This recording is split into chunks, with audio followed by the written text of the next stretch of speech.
Shri Vedanta academy Indore के online platform पे आपका स्वागत है। ये लेक्चर करंट का है और इस लेक्चर में हम समझेंगे कुछ आरक्षण के तथ्य। ठीक है, उसके पहले कुछ न्यूज़ है वो जान लीजिए।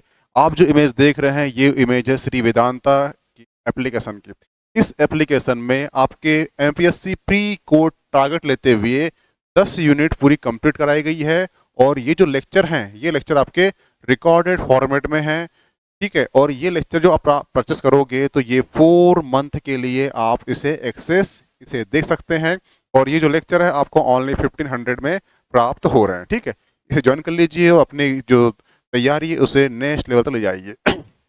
ये जो आप इमेज देख रहे हैं ये इमेज है श्री वेदांता का टेलीग्राम चैनल। ठीक है, इसे ज्वाइन कर लीजिए क्योंकि इसे आप ज्वाइन करते हैं लाभ क्या होगा, आपको डेली एमसीक्यू प्राप्त होगा, इसमें स्पेशल एमपीजी के नोट्स प्राप्त होगी, साथ ही साथ एमपीएससी की नोट्स इसमें अवेलेबल है और जितनी भी एमपीईबी जिसे आप व्यापम बोलते हैं उसकी भी इसमें नोट्स अवेलेबल है। Short notes for current exam, जो भी करंट एग्जाम की होती है, ठीक है, उस एग्जाम की दृष्टि से शॉर्ट नोट्स अवेलेबल कराई जाती है। साथ ही साथ जो लेक्चर लेता हूं मैं करंट का उसकी पीडीएफ भी उसमें आपको प्राप्त हो जाएगी, तो प्लीज इसे ज्वाइन कर लीजिए।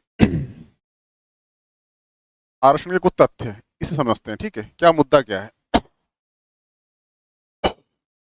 चर्चा में क्यों है ये समझेंगे। ठीक है, दैनिक भास्कर का जो संपादिका है उसे समझेंगे, विलियम हंटर, ज्योतिबा फूले और सावित्रीबाई फूले, ये आपको 3 मार्कर और प्लस पीटी में इसके फेट काम आएंगे, तो प्लीज वो लेक्चर वॉच कीजिए। हुड डिस्पैच क्या है वो समझेंगे, रेमजे मेडल क्या है वो समझेंगे। ठीक है, आर्टिकल 14 क्या बोलता है, आर्टिकल 15 क्या कहता है, आर्टिकल 16 क्या कहता है, टपकन सिद्धांत क्या होता है ये समझेंगे, संभावित प्रश्न और PYQC यानी कि जो भी एग्जाम हुई है इसके पहले उसमें जो प्रीवियस ईयर क्वेश्चन है उसको भी हम समझेंगे। ये आर्टिकल है और अभी आप देखना कि भारत में आरक्षण की बात चल रही है। ठीक है, एक है मराठा आरक्षण, महिला आरक्षण, ओबीसी आरक्षण, जाट आरक्षण। ठीक है, उस संबंध में यह आर्टिकल है। आर्टिकल ये कहता है कि जो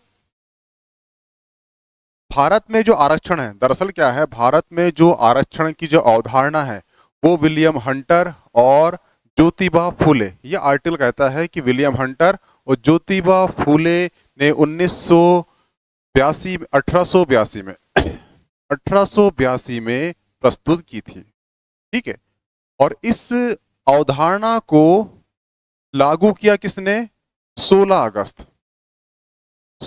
अगस्त 1932 को रेमजे मेडल ने कम्युनल अवार्ड के माध्यम से इसे लागू किया।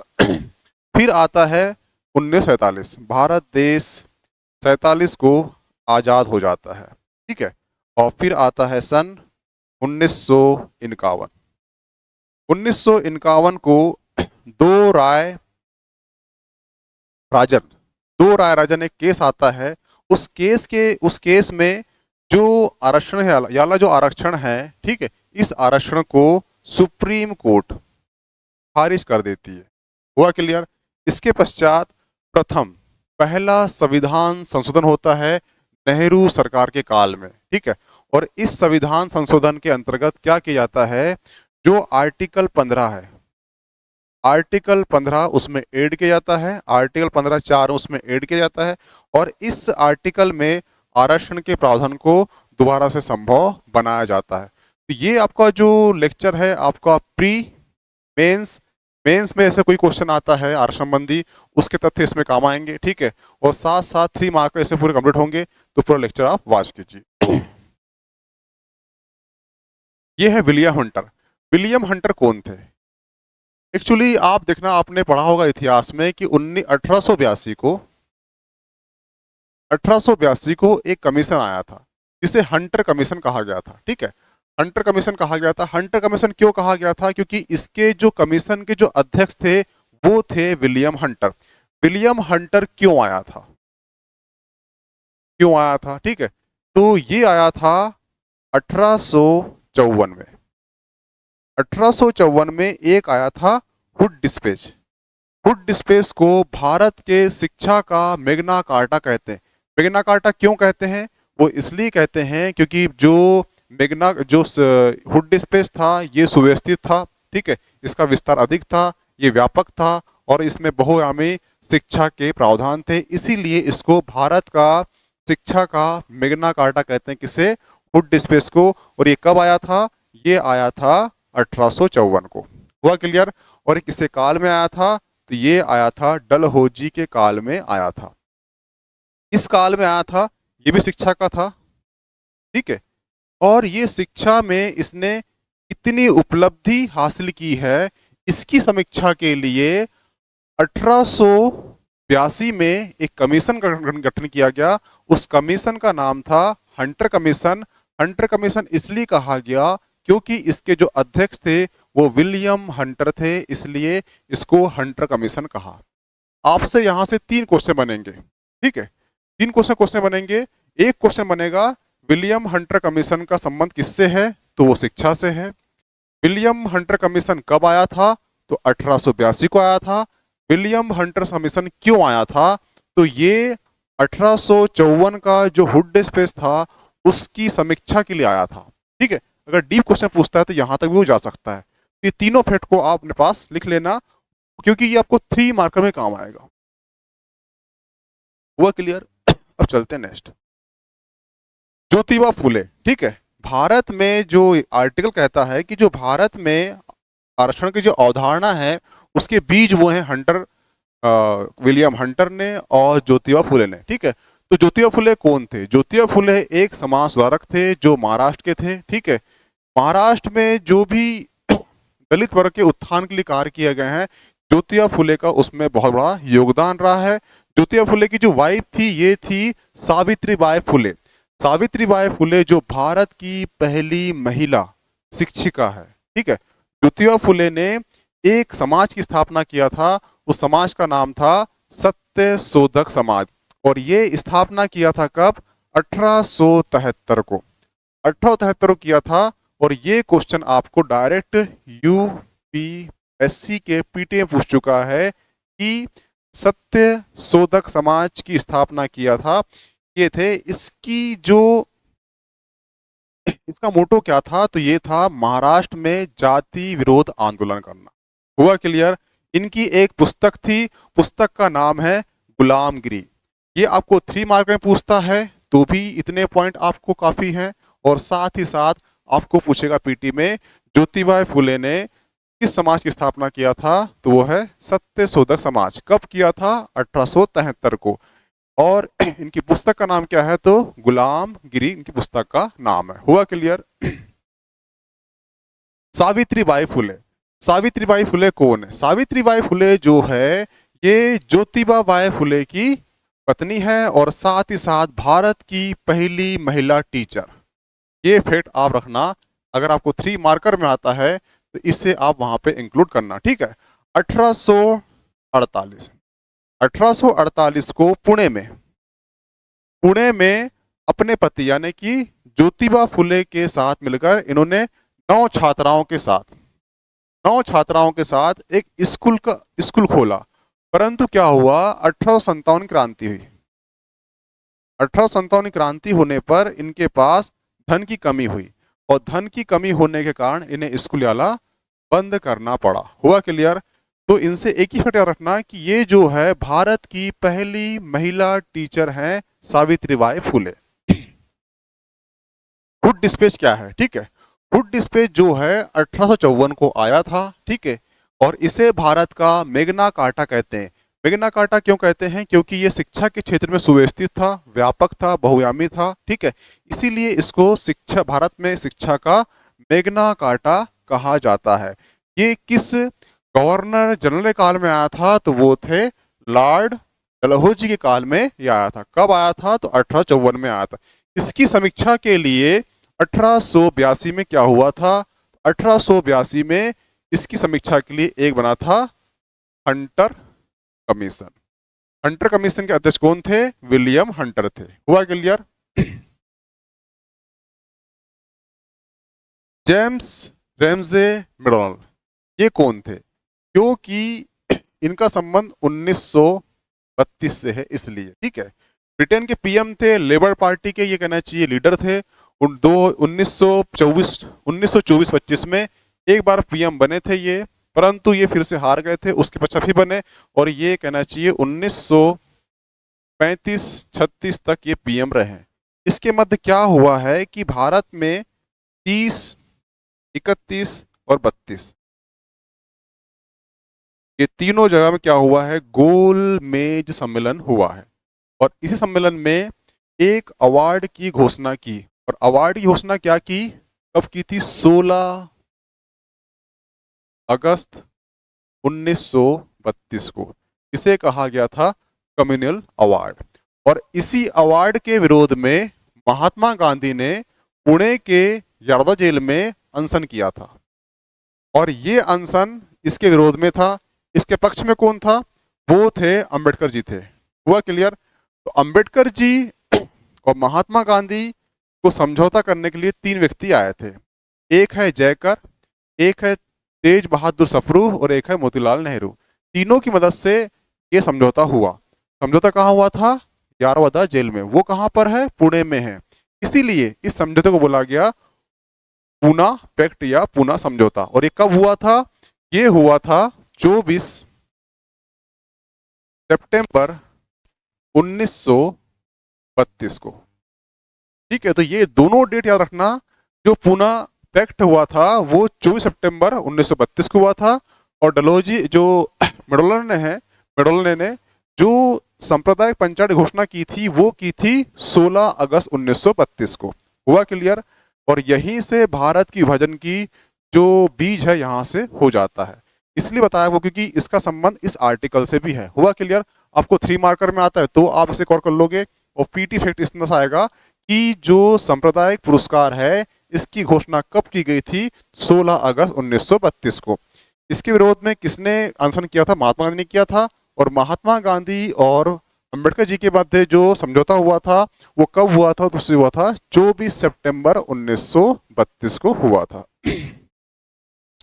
आर्टिकल 14 क्या कहता है, ठीक है। आर्टिकल 14 जो है विधि के समक्ष समता एवं विधि का समान संरक्षण।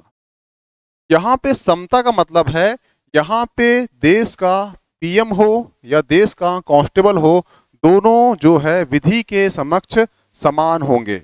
राजा हो या रंक हो, विधि उसके लिए समान होगी। परंतु यहां थोड़ा सा अलग हो जाता है।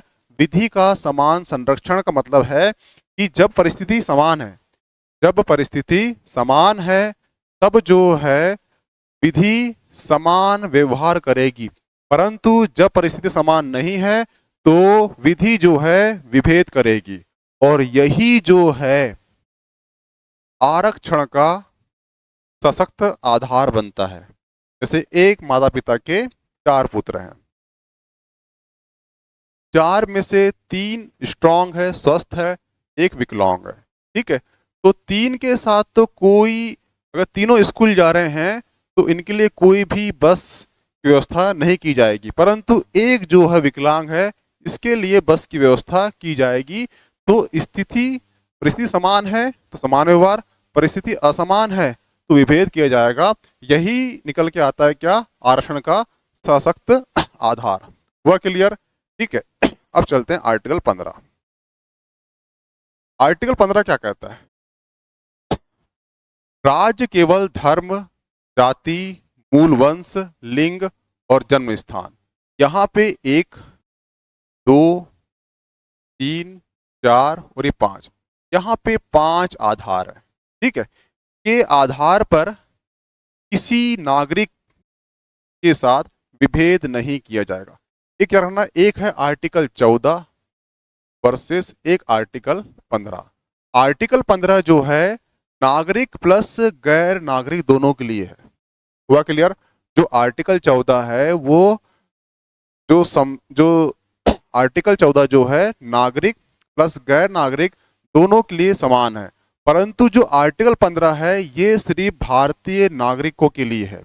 कभी क्वेश्चन आता है आपको डीप में, आर्टिकल 14 जो है ये नागरिक प्लस गैर नागरिक दोनों के लिए है, परंतु आर्टिकल जो 15 है ये ओनली किसके लिए है, भारत के नागरिकों के लिए है। तो ये इतना अंतर आप याद रखना। ठीक है, आर्टिकल 2, अगर आपको 3 नंबर में आता है ये क्वेश्चन तो आपको आर्टिकल पूरे बताना पड़ेगा। आर्टिकल 1, आर्टिकल 2, आर्टिकल 3, आर्टिकल 4, 15 2 15 3 15 4, ठीक है।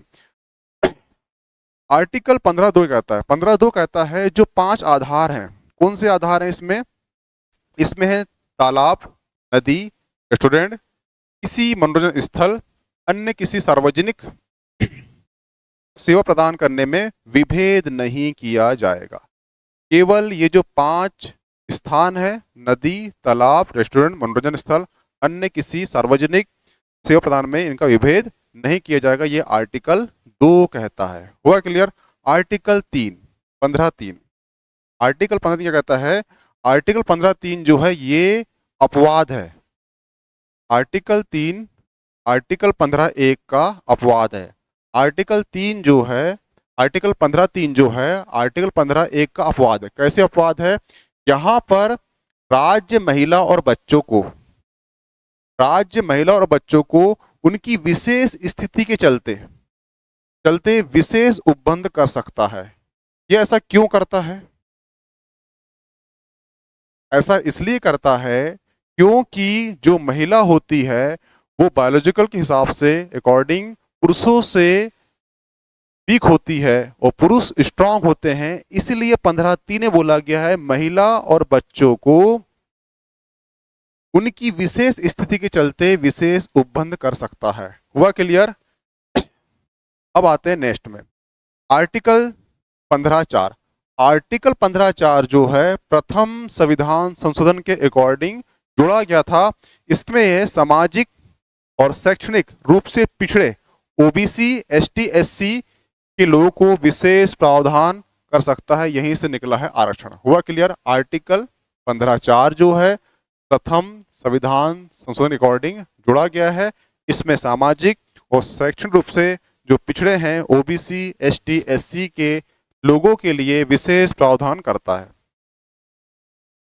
आर्टिकल 15(5), ठीक है। आर्टिकल 15(6) ये इंपॉर्टेंट है आपका। आर्टिकल 15(6) कहता है राज्य को खंड 15(4) और 15(5) में उल्लेखित वर्गों के अलावा नागरिकों के किसी भी आर्थिक रूप से कमजोर वर्ग यानी ईडब्ल्यूएस की उन्नति के लिए विशेष प्रावधान कर सकता है। यानी कि जो आर्टिकल 15(4) है, आर्टिकल 15(5) के अलावा जो भी बचता है जो आर्थिक रूप से कमजोर है उसके लिए विशेष प्रावधान कर सकता है। और यही आधार बना है किसका? 2019 में जो संविधान संशोधन हुआ था, कौन सा? 103 ईडब्ल्यूएस को 10% आरक्षण दिया गया था। यही आधार बनता है। कौन सा? आर्टिकल 15(6). हुआ क्लियर? इसे आप याद रखना। आर्टिकल 16, आर्टिकल 16 कहता है अनुच्छेद के माध्यम से एसटी, एससी, ओबीसी में अनुच्छेद 15(4) के विशेष प्रावधान को लोक नियोजन, सरकारी नौकरी के क्षेत्र में आरक्षण के रूप में लागू करने का प्रयास किया गया है। हुआ क्लियर? आर्टिकल 16 राज्य लोक नियोजन के केवल जाति, यहां पे सुनना, आर्टिकल जो 15 है, 15(1) और 16(2), यहां पे 5 आधार है, यहां पे 7 आधार है, ठीक है। तो जो 5 आधार यहां पर है वो 5 आधार यहां पर भी है, ठीक है। इसमें जाति, धर्म, जन्मस्थान, लिंग, वंश, ठीक है। ये 5 यहां पर भी, 5 यहां पर भी है। पर 16(2) में 2 ऐड हो गया है और वो 2 क्या है? एक है निवास स्थल और एक है वंशक्रम, ठीक है। ये 2 जो है यहाँ पे ऐड हो गया, इसलिए ये जो है 5 + 7 हो चुका है। हुआ क्लियर? तो मैं इसलिए बता रहा हूं क्योंकि कभी डीप में क्वेश्चन आ गया 15 और 16, ठीक है। तो 2 पॉइंट रखना कि वंशक्रम और निवास स्थल जहां पे आएगा वहां आर्टिकल 16 आएगा और ये 2 स्थल जहां पे नहीं है वहां आर्टिकल 15 आएगा। कभी पीटी में आ गया तो ये 2 शब्दों का रखना, एक है वंशक्रम और एक है निवास स्थल। अगर यहाँ पे एक वर्ड भी आ रहा है तो वो वर्ड आपसे पूछ लेगा कि इनमें से 15(1) में कौन सा आधार नहीं है, पूछ लेगा। वहां डाल देगा आपको वंशक्रम या निवास स्थल डाल देगा, ठीक है। तो उसे वहां से आप को कहना चाहिए, हटाना पड़ेगा।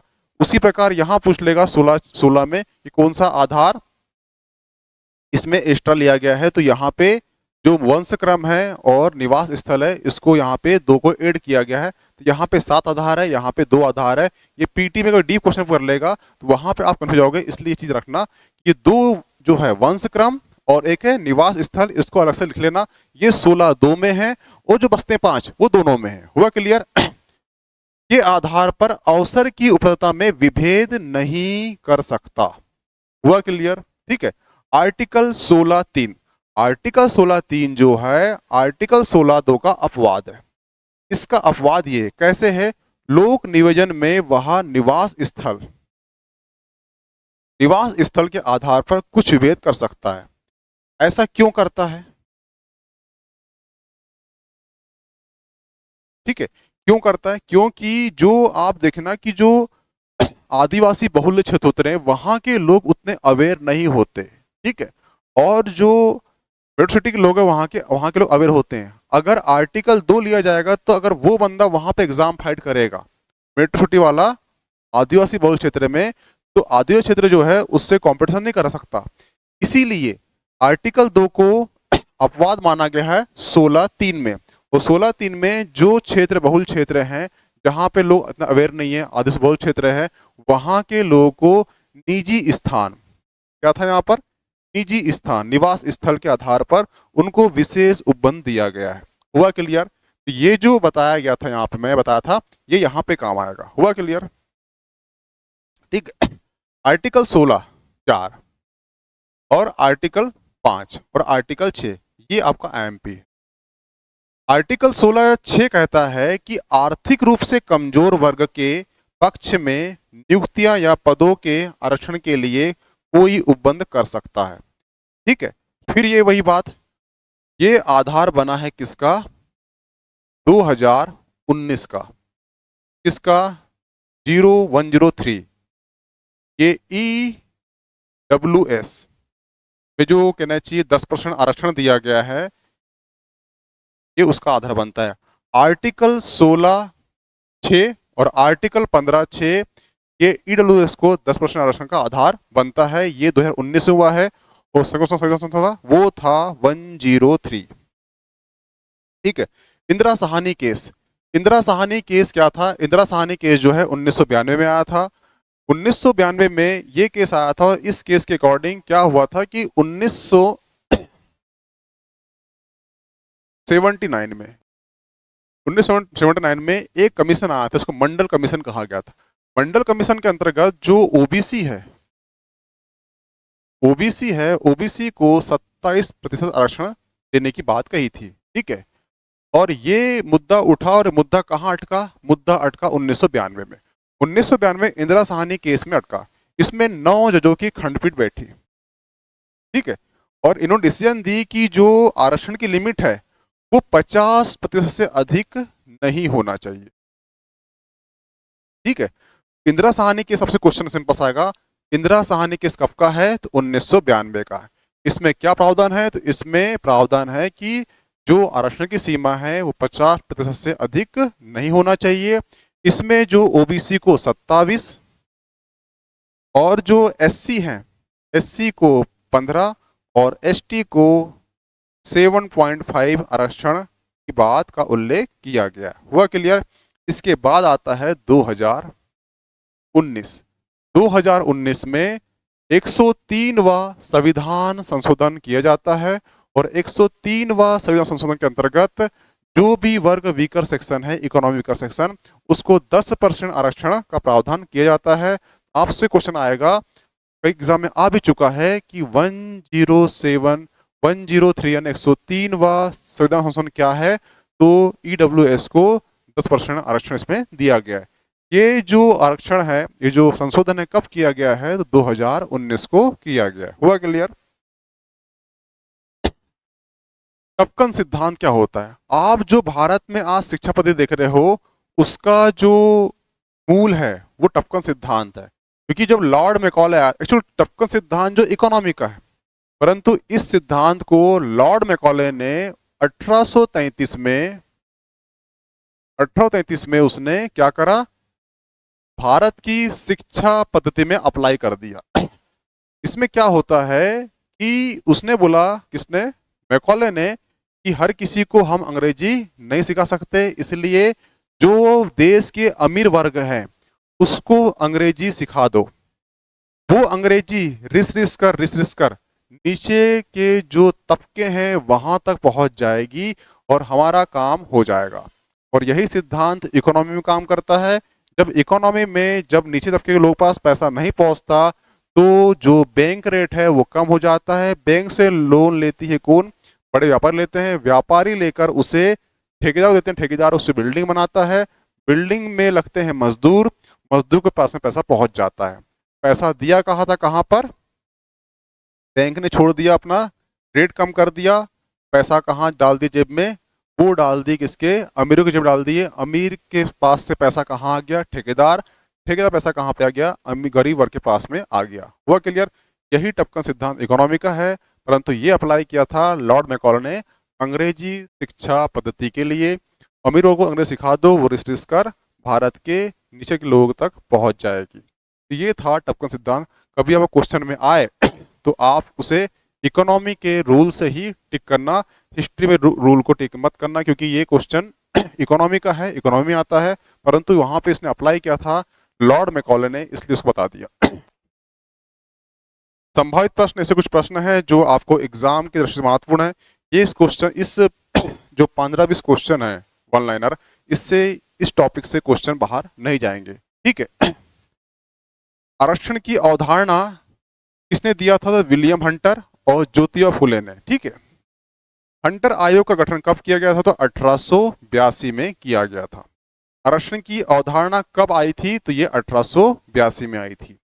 सांप्रदायिक पंचायत की घोषणा कब की गई थी? तो ये है 16 अगस्त 1932। इसी के लिए महात्मा गांधी ने अनशन किया था। पूना पैक्ट हुआ कब हुआ? 24 सितंबर 1932 को हुआ था। ये फैक्ट भी आप याद रखना। आर्टिकल 14 विधि के समक्ष समता, विधि के समान संरक्षण। और ये आर्टिकल जो है नागरिक और गैर नागरिक दोनों के लिए है, परंतु आर्टिकल 15 ओनली भारत के नागरिकों के लिए है। आर्टिकल 15 जाति, धर्म, जन्मस्थल, 1, 2, 3, 4, 5, ये 5 आधार बताया था। ठीक है। और 2 आधार कहाँ जुड़ते हैं? वो 16 आर्टिकल में 2 में जुड़ते हैं। एक आता है वंशक्रम और एक आता है निवास स्थल 16 में। ठीक है।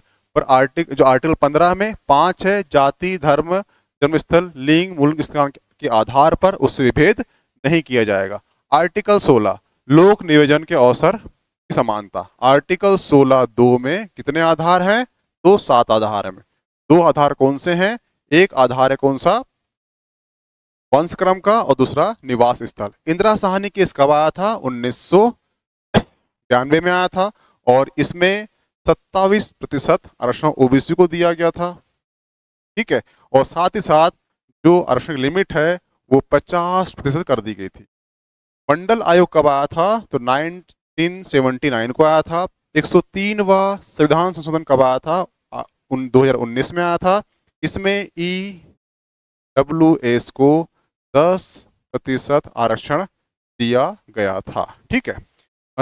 संविधान के अनुच्छेद 330 क्या कहता है? लोकसभा में ST SC का प्रतिनिधित्व की बात करता है। लोकसभा में 330 लोकसभा में और 332 विधानसभा में ST SC के प्रतिनिधि की बात करता है। तो ये भी आर्टिकल आपके लिए IMP हो जाते हैं। ये क्वेश्चन है जो UPSC में आ चुका है 2016 में। क्वेश्चन क्या कहता है? सत्यशोधक समाज का गठन का संबंध किससे है? तो बता चुका हूं आपको, महाराष्ट्र में एक जाति विरोधी आंदोलन से। ये क्वेश्चन आप रट लेना। ठीक है। हुआ क्लियर? तो ये आपका लेक्चर समाप्त होता है। इसकी PDF आपको श्री वेदांता एकेडमी का जो टेलीग्राम चैनल है वहां प्राप्त हो जाएगी। उसे ज्वाइन कर लीजिए, अपनी तैयारी को नेक्स्ट लेवल ले जाइए। Okay, thanks.